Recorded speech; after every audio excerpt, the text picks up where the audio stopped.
বেনজিরের ছত্রছায়াতেই বেপরোয়া হয়ে ওঠেন সাদিক এগ্রোর ইমরান। ব্রাহ্মা জাতের গরুর রুট খুঁজতে দুদকের অভিযান। পেনশন স্কিম ইস্যুতে উত্তাল দেশের সব পাবলিক বিশ্ববিদ্যালয়ে অনির্দিষ্টকালের জন্য ক্লাস পরীক্ষা বন্ধ, উদ্বিগ্ন শিক্ষার্থীরা।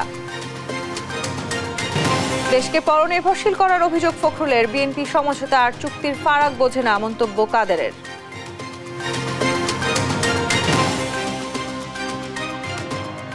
আমন্ত্রণ সংবাদ রাতে দেখছিলেন সংবাদ শিরোনাম, সঙ্গে আছি আমি তাসনুভা তন্নি। শেষ পর্যন্ত ছাগলকাণ্ডে এলো সাবেক পুলিশ প্রধান বেনজিরের নাম। মূলত তার ছত্রছায়ায় থেকেই বেপরোয়া হয়ে ওঠেন সাদিক এগ্রোর মালিক ইমরান। বছরের পর বছর এগ্রোর নামে চালাতে থাকেন অবৈধ কার্যক্রম, আর তার অবৈধ কাজের বৈধতা দিতেন প্রাণী সম্পদ ও ভোক্তা অধিকার সংরক্ষণ অধিদপ্তরের মহাপরিচালকরা। কোনো কোনো ক্ষেত্রে সাদিক এগ্রোর প্রচারণার মাধ্যমও হয়েছেন তারা। আর নিষিদ্ধ গরু আনা থেকে বিক্রি পর্যন্ত সম্পৃক্ততা মিলেছে ঢাকা উত্তর সিটির মেয়র আতিকুল ইসলামের ভাতিজা শাকেরের। M A আজিমের report.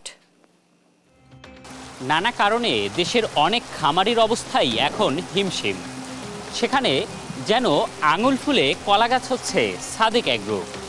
কিভাবে সম্ভব হচ্ছে এটি?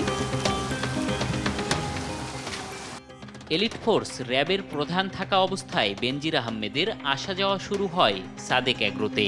কৌশলে সম্পর্ক বাড়াতে বেনজিরকে গোপালগঞ্জে সাভানা ডেইরি ফার্ম করে দেয় ইমরান। তার ছত্রছায়ায় শুরু করেন নিষিদ্ধ ব্রাহ্মা জাতের গরু আমদানি। সেখানে ব্যাপক অর্থের যোগান আসে ঢাকা উত্তর সিটি কর্পোরেশনের মেয়র আতিকুল ইসলামের ইসলাম গ্রুপের এমডি ও তার ভাতিজা শাকের আহমেদের মাধ্যমে। আমেরিকা থেকে ব্রাহ্মা জাতের নিষিদ্ধ গরু আমদানির সময় ইমরানের সাথে দেখা যায় তাকেও। অ্যাগ্রো আর রেস্টুরেন্টের অনেক কার্যক্রমেই মেয়র আতিক ও তার ভাতিজা ছিলেন ইমরানের সাথে। নিজে ডেইরি ফার্মের সভাপতি হলেও দেশের দুধ উৎপাদন বাড়ানোর দিকে নজর না দিয়ে বিদেশ থেকে আনতে শুরু করেন উট, দুম্বা, উট পাখি সহ নানা প্রাণী, যা নিয়ে মিথ্যাচার করে লাখ টাকার পশুকে কোটি টাকায় বিক্রি শুরু করে ইমরান। না বাহিরে পাঞ্জাব থেকে চলে এসেছে এখানে। ভেজাল বিরোধী অভিযানে মাঠে সরব থাকলেও ইমরানের দুর্নীতি নিয়ে মুখে কুলু পেটেছেন ভোক্তা অধিকার সংরক্ষণ অধিদপ্তর। অথচ গুলিস্তান থেকে কেনা ড্রেস পাকিস্তানি বলে বিক্রি করায় অভিযান চালিয়েছিল ভোক্তা। আর যশোর থেকে কেনা ছাগলকে পাঞ্জাবের বলে প্রতারণা করলেও উল্টো ইমরানের প্রশংসায় মাতেন খোদ মহাপরিচালকই। ডিজিটাল কাউবয় বা স্মার্ট কাউবয়ের পাশে বসে আছি এবং তিনি আমার খুব ভালো লাগছে। না আপনি এই যে একটা আলোচনার বিষয় আসছে 1 কোটি টাকার বংশীয় গরু, এটি তো আমরা গত বছরও এটা চিন্তা করিনি। এদিকে প্রাণী সম্পদ অধিদপ্তর ব্রাহ্মা জাতের গরু আমদানি ও প্রজনন নিষিদ্ধ করলেও অধিদপ্তরের মহাপরিচালকই প্রচারণায় নামেন নিষিদ্ধ গরুর মাংসের। পানি কমে গেলে একটা সুবিধা, তার সেলফ লাইফ বেড়ে যায়, সহজে এটা পচে না। এবং এটা এখানে কিন্তু জবাই করার পরে চামড়াটা ছাড়ানোর পরে এসে খুব হাইজিনিক্যালি এখানে ঝুলাইয়ে 4 পিসেস করে 4টা খণ্ড করে এখানে ঝুলাইয়ে সেখানে একেবারে সুন্দরভাবে তারা যে করে থাকে। এই জায়গাটা চপিং করার জায়গায় দেশ টিভির অনুসন্ধানে উঠে এসেছে সাদেক এগ্রোর এত আস্ফলনের পিছনে রয়েছে প্রভাবশালীদের সঙ্গে ইমরানের সখ্যতা। এদের কেউ কেউ এখান থেকে উপটৌকন হিসেবে নিয়েছেন গরু ছাগল, কারো সম্মানে আবার আস্ত গরু বা খাসির বারবিকিউ করেছেন ইমরান। এম এ আজিম, দেশ টিভি, ঢাকা। এবার সাদিক এগ্রোর প্রতারণা আর দুর্নীতি অনুসন্ধানে মাঠে নেমেছে দুর্নীতি দমন কমিশন দুদক। খামারটির নিষিদ্ধ ব্রাহ্মা গরু পাওয়ার বিষয়ে জানতে তারা অভিযান চালায় সাভারের কেন্দ্রীয় গো প্রজনন ও দুগ্ধ খামারেও। ইমরানের প্রতারণা আর হঠাৎ আঙুল ফুলে কলাগাছ হওয়ায় একের পর এক সংবাদে তৎপর হয়ে উঠেছে দুদক। এম এ আজিমের আরও একটি রিপোর্ট। ছাগলকাণ্ডে আলোচনায় আসার পর একে একে বেরিয়ে আসতে থাকে সাদিক এগ্রোর নানা অনৈতিক কাজের ফিরিস্তি। একটি গরুর দাম 1 কোটি টাকা চাওয়ার পর এ নিয়ে শুরু হয় অনুসন্ধান। প্রশ্ন ওঠে, নিষিদ্ধ ব্রাহ্মা জাতের গরু কোথায় পেল সাদিক এগ্রো? এই প্রশ্নের উত্তর খুঁজতে সোমবার সাভার কেন্দ্রীয় গো প্রজনন ও দুগ্ধ খামারে অভিযান চালায় দুদকের একটি টিম। অভিযান শেষে দুদক জানায় নিষিদ্ধ ব্রাহ্মা জাতের গরু জব্দের পর তা কেন্দ্রীয় গো প্রজনন ও দুগ্ধ খামারের মাধ্যমে বাংলাদেশ ডেইরি ফার্ম অ্যাসোসিয়েশনকে দেয়া হয়েছিল সুলভ মূল্যে মাংস বিক্রি করার জন্য। কিন্তু সেটা কিভাবে সাদেক এগ্রোর হাতে পৌঁছালো তা জানতে তাদের এই অভিযান। সাদেক এগ্রোর নিকট কিছু গরু পরে বিক্রয় করছে এই ব্রাহ্মা প্রজাতির। এগুলো গরু সে কোথা থেকে পাইছে এবং আসলে কিভাবে এগুলো তথ্য সংগ্রহের জন্য আমরা এখানে আসছি। আমরা জানি যে এইগুলো গরু হলো রমজান মাসে করে দেওয়ার কথা, মানে জবাই করে বিক্রি করে দেওয়ার কথা। সরকারি এই খামার থেকে কিছু তথ্য উপাত্ত পাওয়ার পর তারা জানান সাদিক এগ্রোর তথ্য উপাত্ত মিলিয়ে দেখার পর জানা যাবে প্রকৃত দোষী কারা। তবে কিছু গরু পাওয়া গেছে, তবে আমরা যাচাই বাছাই করে এখন তথ্য দিতে পারবো। পরবর্তীতে বাউনিয়া এলাকায় সাদিক এগ্রোর খামারেও অভিযান চালায় দুদক। ছাগলকাণ্ডে আলোচনায় আসার প্রায় 2 সপ্তাহ পর অবশেষে অভিযানে বের হলো দুর্নীতি দমন কমিশন দুদক। এম এ আজিম, দেশ টিভি, ঢাকা। সাদেক এগ্রোর দুর্নীতি অনিয়ম নিয়ে আরো তথ্য জানাতে স্টুডিওতে যুক্ত হচ্ছেন সহকর্মী এম এ আজিম। আজিম, আপনাকে স্টুডিওতে স্বাগত জানাচ্ছি। সাবেক আইজিপির ছত্রছায়া ইমরানের অপরাধের বিষয়ে আপনার রিপোর্টটিতে আমরা দেখছিলাম, সেই বিষয়ে আপনি কি জানাতে চান? সাদিক এগ্রোটি নিয়ে কিন্তু সবারই একটি রহস্য ছিল যে আসলে এই একটি এগ্রো কিভাবে হঠাৎ করে এভাবে এতটা প্রতিপত্ত কিভাবে এত কিছু করে ফেললো, এবং তাদের কিন্তু একটি শাখা নয়, বেশ কয়েকটি শাখা রয়েছে এবং শাখাগুলো জুড়ে কিন্তু দেশীয় যে পশু তার থেকে কিন্তু বলা চলে যে উট, দুম্বা এবং যে পাঞ্জাব থেকে ছাগল, এই যে বিষয়গুলো সেগুলো কিন্তু মানুষের দৃষ্টি আকর্ষণ করেছে এবং এই যে দৃষ্টি আকর্ষণ সেটা কিন্তু তিনি নিজেই করেছেন। এবং তার সাথে একটি প্রশ্ন কিন্তু এসেছিল যে আসলে হঠাৎ করে এই এগ্রোটির এত কোটি কোটি টাকার সম্পদ বা এক একটি গরু যদি 1 কোটি 1.5 কোটি টাকা হয়, সেক্ষেত্রে একটি খামারে 100 গরু 200 গরু এক একটি শাখায়, তো এত টাকা উৎস কোথায়, হঠাৎ করে কিভাবে আসলো, এই একটি প্রশ্ন কিন্তু ছিল। তো আমাদের বেশ কিছু অনুসন্ধানে আমরা কিন্তু পেয়েছি সেটির মূল হোতা কারা, কিভাবে উঠে এসেছে এবং সেটি আমরা রিপোর্টে দেখিয়েওছি। তারপরও যদি একটু বলি আপনাকে, সেখানে কিন্তু সাবেক যে পুলিশ প্রধান ছিলেন তিনি যখন র্যাবের প্রধান ছিলেন তখন থেকেই কিন্তু সাদেক এগ্রোতে যাওয়া আসা শুরু করেন এবং সেই তথ্যচিত্র কিন্তু আমাদের কাছে ইতিমধ্যে চলে এসেছে এবং যেটি নিয়ে আমরা রিপোর্টে তুলে এনেছি। এবং সাদেক এগ্রোতে যখন বেনজির উনি যখন যাওয়া শুরু করলেন, এর কিছুদিনের মধ্যেই কিন্তু গোপালগঞ্জে তিনি একটি নিজে গরুর খামার করেছেন এবং সেই গরুর খামারে কিন্তু সাদেক এগ্রোর যে ইমরান তাকেও আমরা দেখেছি। এবং একটি কথা কিন্তু স্পষ্ট যে এই যে গরুগুলো আসে সেগুলো কিন্তু বৈধ পন্থায় আসে না, এবং অবৈধ পন্থায় যখন এগুলো প্রবেশ করে তখন কিন্তু তিনি স্বল্প সেই কোটিপতি হয়ে যেতে পারেন এবং সেটাই কিন্তু হয়েছে এবং তিনি কিন্তু কোটি কোটি টাকার মালিক হয়েছেন। এবং আমাদের কাছে আরও অভিযোগ রয়েছে যে তিনি যে গরুগুলো নিয়ে আসতেন সেগুলো সম্পূর্ণ অবৈধ, এমনকি ভারত থেকে বা বিভিন্ন দেশ থেকে অবৈধভাবে তিনি নিয়ে আসতেন। একটি সময়ে একটিবার কিন্তু তিনি এ বিষয়ে তার গরুগুলো জব্দও হয়েছে। আবার আসলে রহস্যে ঘেরা যে সাদেক এগ্রো, তিনি কিন্তু আবার সেই গরুগুলো তিনি নিয়েছেন নিলামে। জি, অবশ্য সেটি নিয়েই কিন্তু আজকে দুদক তদন্তে নেমেছে এবং সেটি নিয়ে একটু আপনার কাছে জানতে চাই। আপনি যেমনটি বলছিলেন যে দুদক আজকে তদন্তে নেমেছে, তার মানে সাদেক এগ্রো যে ব্রাহ্মা গরু নিয়ে দুদক এই ধরনের তদন্ত করেছে, সে অভিযানে কি পাওয়া গেল? এই যে ব্রাহ্মা জাতের যে গরুটি, এটি বাংলাদেশে নিষিদ্ধ হয় 2016 সালে। তারপরে কিন্তু তিনি এটি আনা নেওয়া করতেন, আমদানি করতেন। আমাদের কাছে যে তথ্য আছে তাতে আমরা দেখেছি যে তিনি দেশের বাইরে ব্রাহ্মা জাতের গরুর প্রজনন খামার কিন্তু তিনি তৈরি করেছেন এবং সেখানে বাচ্চা তৈরি করে দেশে আনা নেওয়া করতেন। তিনি যদি 15টি গরু নিলামে নিয়ে থাকেন সেটি তো তাকে দেয়নি, তা দেওয়া হয়েছে বাংলাদেশ ডেইরি অ্যাসোসিয়েশনকে এবং তাদেরকে শর্ত দেওয়া হয়েছিল যে ঈদের সময়ে সেই গরুগুলোকে জবাই করে সুলভ মূল্যে বিক্রি করা। কিন্তু তিনি সেটি ডেইরি ফার্মে না দিয়ে সেটি তার কাছে নিয়ে নিয়েছেন। যেহেতু তিনি ডেইরি ফার্মের সভাপতি, এইখানেও কিন্তু তিনি একটি অনিয়ম দুর্নীতি করেছেন নিশ্চয়ই, এবং সেই দুর্নীতির অনুসন্ধানেই কিন্তু এখন দুদক নেমেছেন এবং অবশ্যই বলা চলে যে এই দুর্নীতির তথ্য বেরিয়ে আসবে। এবং এর সাথে সাথে আমরা মনে করি যে এর সাথে সাথে তিনি যে উট আনতেন, দুম্বা আনতেন বা অন্যান্য যে প্রজাতির উট পাখি পর্যন্ত তিনি প্রচারণা চালাতেন, উট পাখির বারবিকিউ, উট পাখির মাংস বা উট পাখি দিয়ে নানা ধরনের খাবার তিনি তৈরি করতেন। এবং গুলশানে কিন্তু তার এই যে খাবার, এই খাবারের মূল্য অনেকটা বেশি বাজারের থেকে। তো এটি আসলে যখন দুর্নীতি দমন কমিশন দুদক যেহেতু মাঠে নেমেছেন, অবশ্যই এর থেকে অনেক ভালো তথ্য বেরিয়ে আসবে, সেটি এখন সময়ের অপেক্ষা। নিশ্চয়ই, ধন্যবাদ আপনাকে আজিম। দর্শক, সাদিক এগ্রোর অনিয়ম এবং দুর্নীতি নিয়ে জানাতে আমাদের সাথে সহকর্মী AM নাজিম যুক্ত হয়েছিলেন।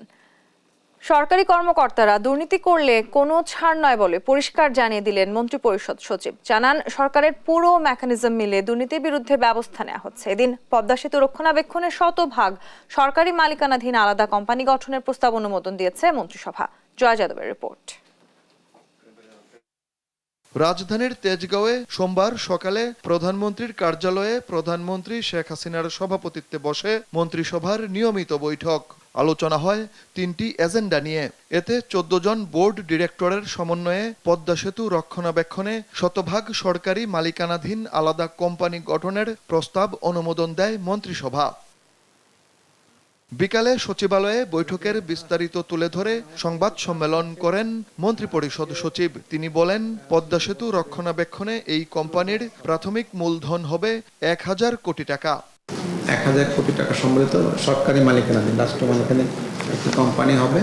এই কোম্পানির মূল দায়িত্বটাই থাকবে পদ্মা সেতুর মেনটেন্যান্স এবং যে টোল আদায়টা যে করাগুলো আছে সেগুলো। মূলত উদ্দেশ্যটা হলে যে আস্তে আস্তে আমাদের নিয়ন্ত্রণে নিয়ে আসে। এখন যেন আমরা বিদেশি কোম্পানিকে দিয়ে করাচ্ছি, এটি যেন আমাদের কোম্পানিরাই যেন এটা করতে পারে সেদিকে, সেটার জন্য। সরকারি কর্মকর্তাদের দুর্নীতি নিয়ে আলোচনা সমালোচনার বিষয়ে প্রশ্ন করা হয় প্রশাসনের সর্বোচ্চ এই কর্মকর্তার কাছে। তিনি জানান, দুর্নীতিতে জড়িত কাউকে কোনো রকম সহানুভূতি দেখানো হচ্ছে না। তো সরকারের তরফ থেকে অবস্থানটা তো পরিষ্কার হয়েছে যে দুর্নীতির কোনো বিষয়ের সাথে, দুর্নীতির সাথে যারা জড়িত তাদের ব্যাপারে তারা কোনো রকম কোনো সহানুভূতির দৃষ্টিকোণ তাদের দেখানো হবে না এবং দেখানো হচ্ছে না। এবং সরকারের সকল যন্ত্র, প্রশাসন যন্ত্র এই ব্যাপারে, এই দুর্নীতিবাজদের বিরুদ্ধে ব্যবস্থা নেওয়ার ব্যাপারে তো কেউ কখনো কোনো রকম বাধা কিংবা কোনো প্রশ্ন উত্থাপন করে না। প্রত্যেকেই এক্ষেত্রে সরকারের সকল মেকানিজম এই দুর্নীতিবাজদের বিরুদ্ধে ব্যবস্থা নিতে সবসময় সহযোগিতা করছে। বৈঠকে 3 বছর মেয়াদী নতুন রপ্তানি নীতিমালার খসড়ায় অনুমোদন দেয় মন্ত্রিসভা। ইলেকট্রনিক ডিভাইস তৈরি ও রপ্তানি বাড়ানোর জন্য প্রয়োজনীয় সহায়তার তাগিদ দিয়েছেন প্রধানমন্ত্রী। কোয়ালিটি মেনটেন করার ক্ষেত্রে যেন খুব কঠোরভাবে নজরদারি করা হয় সেটা নির্দেশ। জয় যাদব, দেশ টিভি, ঢাকা। বিএনপি নয়, বর্তমান আওয়ামী লীগ সরকারই দেশকে পরনির্ভরশীল করতে চক্রান্ত করছে বলে অভিযোগ করেছেন বিএনপি মহাসচিব মির্জা ফখরুল ইসলাম আলমগীর। দেশে একদলীয় শাসন ব্যবস্থা চেপে আছে দাবি করে তিনি বলেন, আজ দেশের মানুষ ন্যায় বিচার বঞ্চিত, অর্থ কষ্টে দিন কাটাচ্ছে তারা। বিস্তারিত সাইফুল রিপনের প্রতিবেদনে।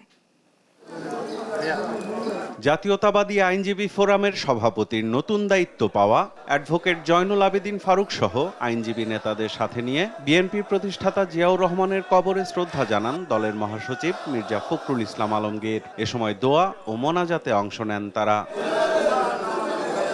শ্রদ্ধা নিবেদন শেষে আইনের শাসন, গণতন্ত্র ও বিচার বিভাগের স্বাধীনতা ফিরিয়ে আনার শপথ নেয়ার কথা জানিয়ে আইনের মাধ্যমেই বিএনপি চেয়ারপারসন খালেদা জিয়াকে মুক্ত করার প্রত্যাশা জানান জাতীয়তাবাদী আইনজীবী ফোরামের সভাপতি। অল্প কিছুদিনের মধ্যেই আমরা চেষ্টা করব আইনের মাধ্যমে এবং বিচার বিভাগের মাধ্যমেই আমাদের নেত্রীকে মুক্ত করার জন্য। বিএনপি মহাসচিব মির্জা ফখরুল ইসলাম আলমগীর বলেন, ফ্যাসিবাদ প্রতিষ্ঠার মধ্য দিয়ে দেশে একদলীয় শাসন চেপে বসেছে। শাসক গোষ্ঠী আওয়ামী লীগ তারা এই একদলীয় শাসন ব্যবস্থাকে বাস্তবায়িত করার লক্ষ্যে দেশের রাষ্ট্রীয় প্রতিষ্ঠানগুলোকে সব ধ্বংস করে ফেলেছে। দেশের মানুষ এখন আর ন্যায় বিচার পায় না।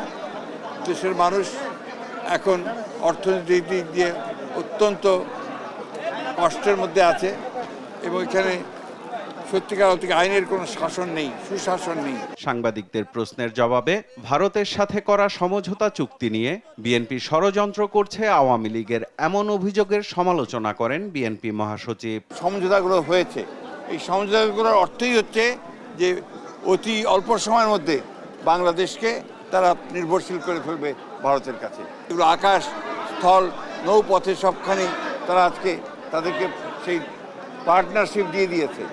পার্টনারশিপে আমাদের কোনো আপত্তি নেই, কানেক্টিভিটিতে কোনো আপত্তি নেই। সেখানে বাংলাদেশ কি পেল সেটাই হচ্ছে প্রধান। আমরা তো এখানে কিচ্ছু পাইনি।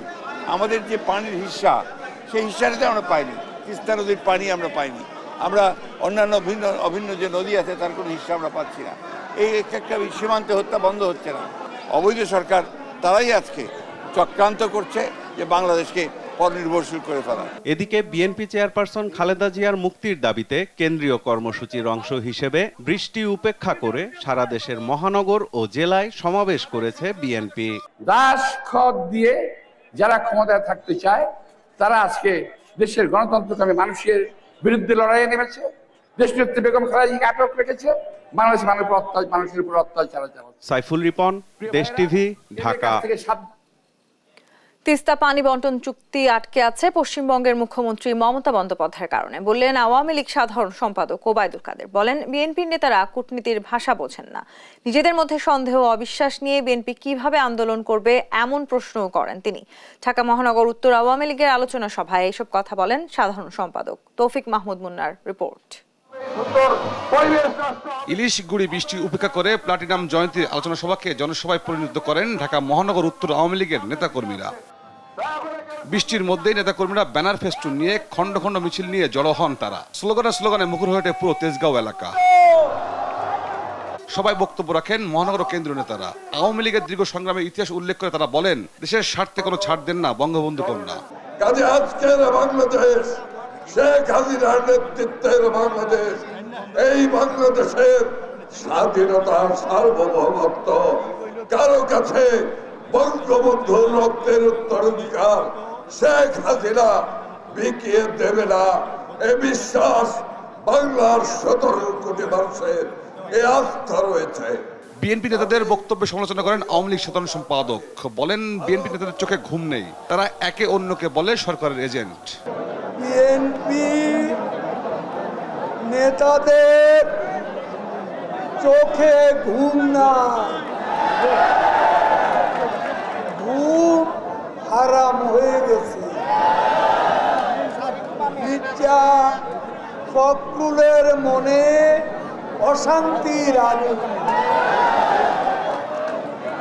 ঘুম নাই কারো। মধ্যরাতে লন্ডন থেকে ফরমান আসে। অবিশ্বাস সন্দেহ থাকলে বন্ধুত্ব হয় না, সম্পর্ক টেকেও না উল্লেখ করে ওবায়দুল কাদের বলেন তিস্তার পানি ভাগাভাগি আটকে আছে মমতা বন্দ্যোপাধ্যায়ের কারণে। তিস্তার পানি মূল সমস্যা হচ্ছে পশ্চিমবঙ্গে মমতা ব্যানার্জির সরকার। আপনারা তো শুনেছেন যখনই শেখ হাসিনার সাথে আলোচনা হচ্ছিল তখনই করছে উঠেছেন মমতা কলকাতা থেকে এই পানি আমরা দেব না, কোনো দিনও বাংলাদেশকে এ পানি দেব না, এই ঈর্ষা আমরা দিতে পারি না। কি আপনারা শুনেন নাই? এখানে একটা সমস্যা। চুক্তি ও সমঝোতা এক নয় বলে মন্তব্য করেন আওয়ামী লীগ সাধারণ সম্পাদক তৌফিক মাহমুদ মুন্না, দেশ টিভি, ঢাকা। দেখছেন সংবাদ রাত। প্রত্যয় পেনশন স্কিম বাতিলের দাবিতে একযোগে কর্মবিরতি পালন করছেন দেশের সব পাবলিক বিশ্ববিদ্যালয়ের শিক্ষকরা। এতে কার্যত অচল হয়ে পড়েছে শিক্ষা কার্যক্রম। বিশ্ববিদ্যালয় শিক্ষক সমিতি ফেডারেশনের ডাকে এই কর্মবিরতিতে যোগ দিয়েছেন কর্মকর্তা কর্মচারীরাও। শিক্ষক নেতারা বলছেন দাবি আদায় না হওয়া পর্যন্ত চলবে তাদের এই আন্দোলন। মাজহারুল ইসলামের রিপোর্ট। সর্বজনীন পেনশনের প্রত্যয় স্কিমের প্রজ্ঞাপন প্রত্যাহার, বিশ্ববিদ্যালয়ের শিক্ষকদের সুপার গ্রেডে অন্তর্ভুক্তি এবং শিক্ষকদের জন্য স্বতন্ত্র বেতন স্কেল প্রবর্তনের দাবিতে ঢাকা বিশ্ববিদ্যালয় সহ দেশের সকল পাবলিক বিশ্ববিদ্যালয়ে অনির্দিষ্টকালের সর্বাত্মক কর্মবিরতি চলছে। কর্মবিরতির প্রথম দিনে সোমবার সকাল 10টা থেকে ঢাকা বিশ্ববিদ্যালয়ের শিক্ষকরা কলা ভবনের মূল ফটকের ভেতরে অবস্থান নেন। এদিন তারা ঢাকা বিশ্ববিদ্যালয় দিবসের সকল কর্মসূচি থেকেও বিরত থাকেন। শিক্ষক সমিতির নেতারা বলেন দেশের উচ্চশিক্ষা ব্যবস্থাকে ধ্বংস করতেই অর্থ মন্ত্রণালয় শিক্ষকদের উপর নতুন স্কিম চাপিয়ে দিয়েছে, যার ফলে বিদ্যমান নানা সুযোগ সুবিধা থেকে বঞ্চিত হবে বিশ্ববিদ্যালয়ের শিক্ষকরা। অভ্যন্তরে থেকে কারা এটি ষড়যন্ত্র করছে, কারা বারংবার শিক্ষকদের রাজপথে ঠেলে দিচ্ছেন। সুতরাং এটি খুবই দুর্ভাগ্যের। আজকের দাবি, আমাদের শিক্ষকদের দাবি, অবিলম্বে পে স্কেল দেওয়া হোক, উচ্চতর মর্যাদা দেওয়া হোক। বাংলাদেশের শিক্ষা ব্যবস্থা, বিশেষ করে উচ্চ শিক্ষা ব্যবস্থাকে ধ্বংস করার একটি সুদূর প্রসারী নীল নকশার অংশ হিসাবেই এই কার্যক্রমটি, এই উদ্যোগটি গ্রহণ করা হয়েছে। এই বৈষম্যমূলক একপক্ষীয় এই প্রজ্ঞাপন বাতিল করুন। দ্বিতীয়ত হলো স্বতন্ত্র বেতন স্কেলের মাধ্যমে বিশ্ববিদ্যালয়ের বেতন কাঠামো ঠিক করুন। একই দাবিতে কর্মবিরতি পালন করেছে চট্টগ্রাম, বরিশাল, খুলনা সহ দেশের অন্যান্য বিশ্ববিদ্যালয়ের শিক্ষক কর্মকর্তা কর্মচারীরা। এ সময় তারা দাবি করেন, এমন হঠকারী সিদ্ধান্তে শিক্ষকরা নানা বৈষম্যের শিকার হবেন এবং মেধাবীরা এই পেশায় আসার আগ্রহ হারাবেন। এটা প্রত্যাহার যদি না করা হয় তাহলে ভালো শিক্ষার্থীরা শিক্ষক হবে না, আর ভালো শিক্ষার্থীরা শিক্ষক না হলে এই বিশ্ববিদ্যালয় না শুধু সারা দেশের শিক্ষা ব্যবস্থা ধ্বংস হবে। এদিকে শিক্ষকদের দাবিকে শিক্ষার্থীরা সমর্থন করলেও ক্লাস পরীক্ষা বন্ধ নিয়ে উদ্বিগ্ন শিক্ষার্থীরা। তাদের প্রত্যাশা দ্রুতই স্বাভাবিক হবে বিশ্ববিদ্যালয়ের শিক্ষা কার্যক্রম। আমাদের সম্মানিত শিক্ষক মণ্ডলীরা যে আন্দোলনটি করছে সেটি নিঃসন্দেহে যৌক্তিক। অন্তত পরীক্ষা যেগুলো আছে এই পরীক্ষাগুলো যদি চলমান রাখা যেত তাহলে আমরা যে সেশন জটের মধ্যে যে সমস্ত সমস্যাগুলো আছে এই সমস্যাগুলো উতরে যেতে পারতাম এবং এইটার প্রভাব দিন শেষে শিক্ষার্থীদের উপরে পড়তো না। স্যারদের যে আন্দোলন, যে পেনশন সুবিধা, এই পেনশন সুবিধাটা রাখা দরকার, কারণ আমাদের শিক্ষকদের যদি পেনশন সুবিধাটা না থাকে এই ফিল্ডে যে ভালো ভালো যে স্টুডেন্টগুলো তারা কিন্তু আসবে না। এর পাশাপাশি আমাদের যেটা হলো যে এখন ক্ষতিগ্রস্তের মধ্যে আমরা পড়াশোনা করি, আমাদের জন্য লাইব্রেরিটা খুলে দেওয়া হোক। আর আন্দোলনের সমন্বয়কারী বিশ্ববিদ্যালয় শিক্ষক ফেডারেশন সমিতির নেতাদের দাবি, তারা দ্রুতই শিক্ষা কার্যক্রমে ফিরতে চান। তাই সরকারকে দ্রুত দাবি মেনে নেওয়ার আহ্বানও জানান তারা। আন্দোলন প্রলং করতে চায় না, আমরা কালকেই ক্লাসে ফিরে যেতে চাই। যদি সরকারের তরফ থেকে সদিচ্ছা নিয়ে এগিয়ে আসে, আমরা শিক্ষক মানুষ ক্লাসরুমে আমাদের বিচরণ করার কথা, গবেষণা কেন্দ্রে আমাদের বিচরণ করার কথা, সেখানে আমরা থাকতে চাই। আমরা আন্দোলন দীর্ঘায়িত হোক সেটা আমরা চাই না, এবং আন্দোলনে নতুন নতুন ডাইমেনশন ক্রিয়েট হোক সেটাও আমরা চাই না। গেল 13ই মার্চ প্রত্যয় স্কিম ঘোষণার পর আজ থেকে তা কার্যকর করে সরকার। মাজহারুল ইসলাম, দেশ টিভি, ঢাকা। শিক্ষকদের অনির্দিষ্টকালের কর্মবিরতিতে অচল সব পাবলিক বিশ্ববিদ্যালয়, এ নিয়ে আরো জানতে আমরা সরাসরি যুক্ত হচ্ছি বরিশালে। সেখানে আছেন আমাদের সহকর্মী শফিক মুন্সি। শফিক, শিক্ষকদের কর্মবিরতিতে বিশ্ববিদ্যালয়গুলোর চিত্র কেমন ছিল আজ সারাদিন, বিস্তারিত জানাবেন।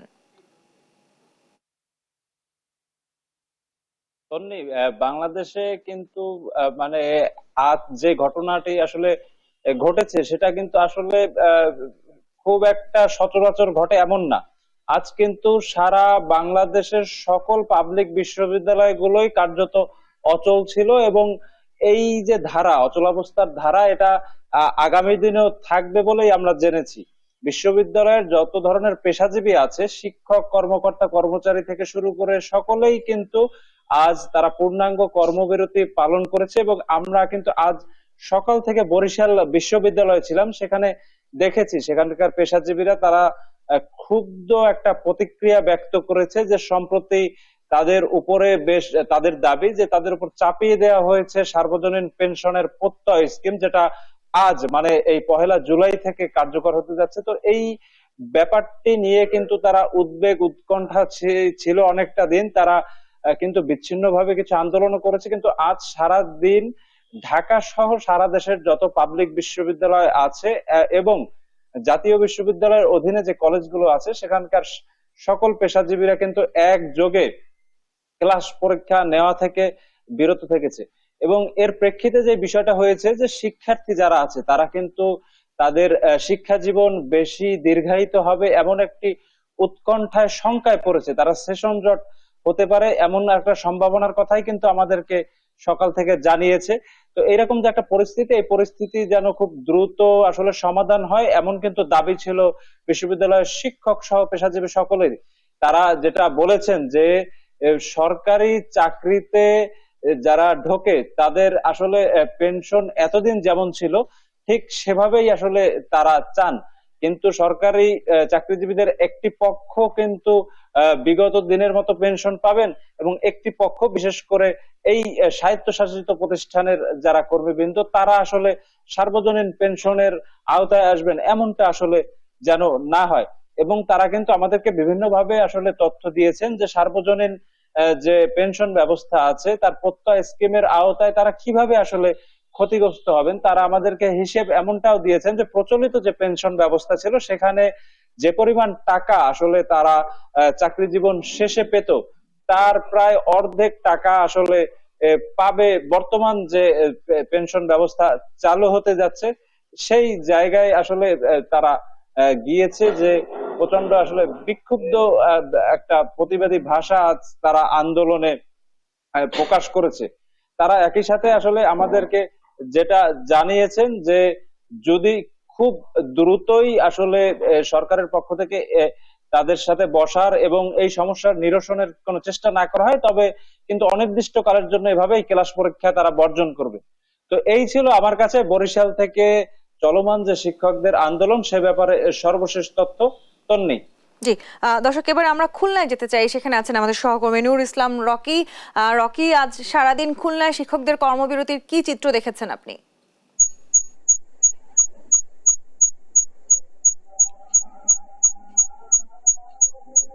তন্নি, খুলনায় কিন্তু আজ সারাদিনই কর্মবিরতি পালন করেছে বিশ্ববিদ্যালয়ের শিক্ষকরা।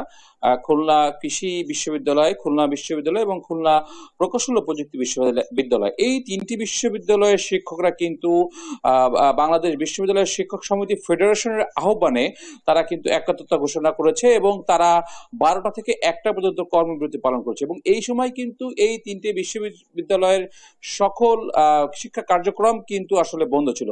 পাশাপাশি একটু বলে রাখি যে এই আন্দোলনের পাশে সহমত পোষণ করেছে যে এই বিশ্ববিদ্যালয়গুলো যারা কর্মকর্তা কর্মচারীরা আছে তাদেরও কিন্তু আসলে এই দাবিগুলোর সাথে কিছুটা সহমত আছে। আমরা আজ সারাদিন খুলনার যে বিশ্ববিদ্যালয়গুলো ঘুরেছি সেখান থেকে আমরা যেটা জানতে পেরেছি যে মূলত 3টি দাবির প্রেক্ষিতেই কিন্তু বিশ্ববিদ্যালয়ের শিক্ষক কর্মকর্তা কর্মচারী আন্দোলন নেমেছে। এগুলোর মধ্যে উল্লেখযোগ্য হচ্ছে সম্প্রতি অর্থ মন্ত্রণালয় যে প্রত্যয় স্কিমের যে প্রজ্ঞাপন দিয়েছে এটা তারা প্রত্যাহার চাচ্ছে। পাশাপাশি শিক্ষকদের আর দুটি মূল্যবান দাবি বলে তারা বলছেন, সেটি হচ্ছে তাদেরকে সুপার গ্রেডে উন্নীত করেন এবং পাশাপাশি যে স্বতন্ত্র বেতন স্কেল আসলে দেওয়ার। এই দাবির পাশাপাশি কিন্তু কর্মকর্তা কর্মচারীরা বলছে যে তাদের কিন্তু একটাই দাবি, সেটা হচ্ছে যে প্রত্যয় স্কিমের যেন আওতায় তারা না আসে। এবং শিক্ষকরা যেটা বলছে যে চাকরির শেষে কিন্তু পেনশন তাদের একটি ভরসা, এই প্রত্যয়ের স্কিমে আসলে কিন্তু সেটা পাবে না। এদিকে একটু বলে রাখি যে শিক্ষকদের কর্মকর্তা কর্মচারীদের এই কর্মবিরতির প্রভাব পড়েছে কিন্তু শিক্ষার্থীদের উপর, এবং ক্লাস বন্ধ থাকায় কিন্তু শিক্ষার্থীরা আগামীতে সেশন জটে পড়তে পারে বলে শিক্ষার্থীরা জানিয়েছে। তবে আন্দোলন কিন্তু অব্যাহত আছে। আগামীকালকেও কিন্তু সারা দেশের ন্যায় খুলনার বিশ্ববিদ্যালয়গুলোতেও কিন্তু কর্মবিরতি পালন করবে শিক্ষক কর্মকর্তা কর্মচারী। তন্নি, খুলনা থেকে এটা ছিল আমার কাছে সর্বশেষ সংবাদ। জি ধন্যবাদ আপনাকে। দর্শক, আমাদের সহকর্মী শফিক মুন্সি এবং নূর ইসলাম রকি যুক্ত হয়েছিলেন বরিশাল এবং খুলনা থেকে শিক্ষকদের কর্মবিরতি সম্বন্ধে জানাচ্ছিলেন। দেখছেন সংবাদ রাত।